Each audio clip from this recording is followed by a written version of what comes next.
මේ මොකද මේ? කොහොමදේ? ඇයි වැස්ස නැහැ? නෑ වඩික පටුනට. නෑ මම මේ ඉන්දියාවට සපෝට් කරනවා ඉන්දියන් ෆෑන්. මේක හරි. ලැස්ති. හොඳයි අයිබෝන් ප්‍රිය ක්‍රීඩාලෝලි හිතවතුනි හිතවතියනි. ඉතින් අදත් විශේෂ තරගයක් තමයි අපි නැරඹීමට සූදානම් වෙන්නේ. ඒතර ඇස්තවලින්ම මෙම සුපර් 8 වටේට උඩින්ම ආපු කණ්ඩායම් දෙකක් තමයි ඉන්දියාව සහ ඕස්ට්‍රේලියාව කියලා කියන්නේ. ඉතින් අනික් කණ්ඩායම මොකද බිමින් ආවේ? මූදෙන්ද ආයේ ඔක්කොම උඩින් තමයි ආවේ. ඉතින් මෙහෙට ආවේ ඔක්කොම උඩින්.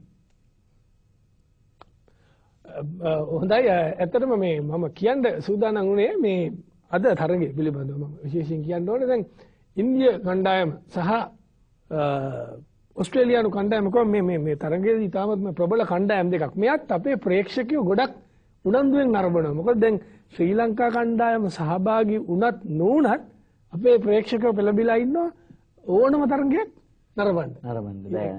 දැන් මගේ ආච්චි සමනේ ලංකාවයි ඉන්දියාවයි ක්‍රීඩා නොකරන හැම වෙලාවකම ඉන්දියාව අනිත් රටවල් සමග ක්‍රීඩා කරන හැම වෙලාවකම මගේ ආච්චි උදව් කරන්නේ චියර් කරන්නේ ක්ලැප් කරන්නේ ඉන්දියන් කණ්ඩායමට. මොකද අන්න ඉන්දියාවයි මේ ඕස්ට්‍රේලියාව මැච් එකක් තියෙනවා අනේ දඹදිව ළමයි ටික නේද කියලා අත් දෙක එකතු කරලා කතා කරන්නේ හැම වෙලේම. ඒ තරම් අපේ ආච්චි ඉන්දියාවට හරි ආදරේ දඹදිව ළමයි ටික කියලා එහෙම තමයි අපේ ආච්චි. ඔව් දැන් ඒක තමයි පුදුමාකාර විදිහට මේ ක්‍රිකට් වලට පුදුම ඇබ්බැහිමක් තියෙනවා. දැන් අපෙත් ආච්චි හරි මාසයි. අරයාගේ ආච්චිර එයාටත් තියෙන ආච්චිගේ කතාව. ඉතින් ඉතින් අපේ ආච්චිගේ තියෙන්නේ දැන් එයා මෙහෙම. එයා දැන් අපි මැච් බලන ළඟ ඉඳ ගන්න. දැන් මම මැච් බලනකොට ඉඳ ගන්න. ඉඳගෙන මම දැන් කවුරු අවුට් කළාම කියලා කියනවනේ. කිව්වා අපි පරාදද පුතේ.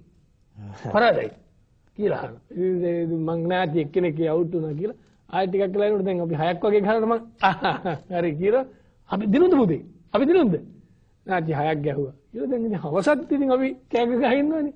මොකද්ද බං මොකද ඔක දිනන්නේ නැද්ද කියලා අහනද දවසේම යනවා මොකද්ද කියලා යාට දැන් කියන්නේ බලනවා ක්‍රිකට් බලනවා 6-4 දන්නේ නැහැ ක්‍රිකට් බලනවා පොඩි ගොඩක් පොඩිද ආච්චි කිව්වා නේද නෑ රාය අතර දන්නේ නැහැ කිව්වා ඉඳන් බැලුවේ නෑ දැන් අපෙත් ආච්චි එහෙම එනවා ඒගොල්ලන්ගේ ආච්චි එහෙම තමයි අපෙත් ආච්චි දැන් ඔන්න දවසක් මේ එයා අහනවා රේඩියෝ එකෙන් අහනවා මේ අද ඊයේ ගන්නේ මම ටිකක් දවසක එකක් කියන්නේ මේ තරගාවලිය නෙමෙයි. රේඩියෝ එක අහන් ඉන්නවා දැන්.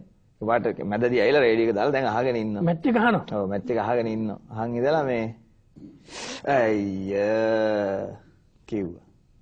මමත් එච්චර කල්පනා හිටියා මම වෙන වැඩක හිටියේ. මම මොකද ආච්චි අවුට්ද? නෑ මම ඉංග්‍රීසියෙන් විස්තර ਵਿਚාරේ පටන් ගත්තානේ ඕනම වෙලාවෙ කියලා කිව්වා. දැන් ඒ වගේ තමයි විශේෂ අවස්ථාවකට අපි එළඹෙනවා.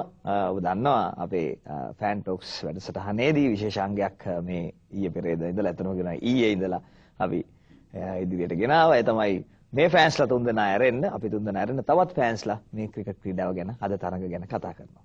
එවැනි අවස්ථාවකට තමයි අපි දැන් හැම එකතු වෙලා ඉන්නේ. සජීවීව අපි සම්බන්ධ කරගන්නවා එළියේ ඉන්න කෙනෙක්. අපි බලමු මොනවද කියන්නේ කියලා. අද ක්‍රිකට් තරඟය ගැන ඔබගේ අදහස් කොහොමද? මොනවාද මැච්ද මේ වර්ල්ඩ් කප් එක නිසා බලන්න අපිට හයරුත් නැහැ හැන්දෑව හැට මේ පාර එකෙක්වත් නැහැ හයරයක්වත් නැහැ අපිට ක්‍රිස් ගේල්ලා ඔක්කොමලා ඇවිල්ලා අයව ගාලා කරලා යයි ඩේල් ස්ටින්ලා යෝකර දාලා නම් මනම් කරලා යයි අපි ඉන්න ඕනේ මෙතන හයර නැතුව වේලි වත් යන්න නෑ යාර මල්ලිට ඒක තේරෙන්නේ නැහැ ඒක නෑ හරි ඒක හරි දැන් ඒක ඉවරයි. දැන් ඇත්තටම ඉන්දියානු කණ්ඩායමේ පිටිකරණය දිහා බැලුවාම හොඳ පිටිකරුවෝ ටිකක් ඉන්න කියන්නේ බැට්ස්මන්ලා ටිකක් ඉන්නවා. කෝලි එතකොට ධෝනි ගාම්බීර් එතකොට තව ඉන්නේ අර මේ හයිනා නෙමෙයි රයිනෝ නේ රයිනෝ මේ හයිට හොඳයි රයිනා සුරේෂ් රයිනා ඊට විලේන්ද්‍ර සෙවාග් ඒ වගේ හොඳ කණ්ඩායමක් ඉන්නවා. සෙවාග් නම් ඉතින් ඒව කියන්න බෑ දැන් නේද? දැන් එච්චර බෑ. ඉස්සර නම් මේව ඉස්සර දැන් සෙවාග් ගහනකොට බෝල් කරන අයයි ෆීල් කරන අයයි වට උඩ බිම් බලනවා. බෝලේ කොහෙද ගියේ කියලා. හරිද? හොයා ගන්න බෑ. දැන් සෙවාග් ගන්නකොට සෙවාග්ම බලන වෙලාවට මම දැක්කද මේ කොහෙද ගියේ කියලා. ආගෙත් නෑ. ඔව් දැන් ඇත්තටම අපිට මට ඔය කිනෝට මතක් වෙන ඇත්තටම දැන් නැති වුණත් සචින් තෙන්ඩුල්කර්. ඒ කියන්නේ මට මේ ටෙන්ඩුල්කර් ගැන කියනකොට පොඩි කතාවක් මතක් වුණා. සමහර විට අහලත් ඇති ඔයගොල්ලෝ මේ එකපාරක් මේ කොහෙද ඕස්ට්‍රේලියාවේ මේගොල්ලෝ චිත්‍රපටයක් හදලා තියෙනවා ටෙන්ඩුල්කර් කියලා. චිත්‍රපටයක්. ඒගොල්ලෝ හදලා සචින් ටෙන්ඩුල්කර්ට එන්නගොල්ලෝ චිත්‍රපටිය බලන්න. ඒ ටෙන්ඩුල්කර් ගිහිල්ලා බලන් ඉඳලා ටෙන්ඩුල්කර්ට හරි හිතට අමාරුයි. ඒ අරුවලු කට්ටිය ඇවිල්ලා මොකද මේ ඔයාලට මේ හිතට අමාරු මේ වාගේ නමින් චිත්‍රපටියක් හදලා කියලා. මගේ නම චිත්‍රපටියට දාලා තිබ්බට මං ගැන කිසිම දෙයක් නැහැ නේ. මගේ එක දර්ශනයක්වත් නැහැ නේ. මේ චිත්‍රපටිය කියලා. ඒකට ඕස්ට්‍රේලියාවේ කෙනෙක් ගෝල ඉතින් ඕගොල්ලන්ගේ රටේ බෝඩ කියලා චිත්‍රපටියක් ඇදුවේ. වැලම් බෝඩ ගැන පොඩ්ඩක් අත්තිනවද කියලා ඒගොල්ලෝ කිව්වා. එකට එක කරලා තියෙනවා. ඔව් ඒ අන්නේ මේ වෙලාවේදී දැන් මෙතන අපිට ලැබිලා තියෙන කාලය මෙවමනයි. දැන් පැවැත්වෙන තරඟය තමයි ඉන්දියාව සහ ඕස්ට්‍රේලියාව අතර තරඟය. අපි ඉන්දියාවට ජයග්‍රහණය. එහෙම කොයිද? ඕස්ට්‍රේලියාවට. හරි කාට හරි ගමන්නේ කොහොම හරි ඒ කණ්ඩායම් දෙකෙන් එකකට අපිට පහසු වෙන කණ්ඩායමකට ජයග්‍රහණය ලැබේවා කියලා ප්‍රාර්ථනා කරනවා.